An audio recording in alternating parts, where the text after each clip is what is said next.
business brokers, I can tell you one of the topics that we've been discussing in my business broker training is obviously the government shutdown and how that's affecting SBA loans. So if you happen to be in the middle of a transaction where your buyer is obtaining an SBA loan and the lender hasn't already or didn't prior to the shutdown register that loan because they weren't far enough along in their process, then that transaction is probably not going to be able to close until after the government comes back up at some point.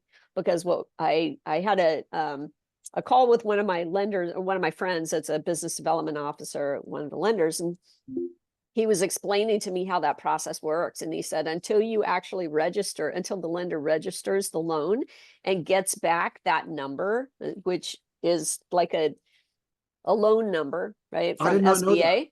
Yeah, he said they have, because your preferred lenders have the ability to do all their underwriting and all of that, but before they fund, they have to actually register that loan with the SBA and get a number back, a loan number back from SBA.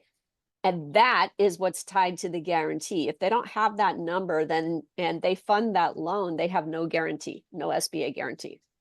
So they have to register it. Themselves. Yeah. And none of the lenders are going to fund a loan without the SBA guarantee. I mean, they're just not when you're talking 7A acquisition loans. Now, converting, if it has to close and you've got somebody who's got a lot of cash, they might be able to convert it to a commercial loan, but the buyer is going to have to put down 30-40% instead of 15%.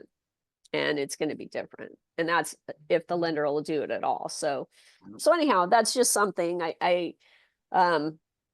that affects certain transactions. Obviously, if there's no SBA loan involved in the transaction, then the government shutdown, and it's kind of like a who cares, right?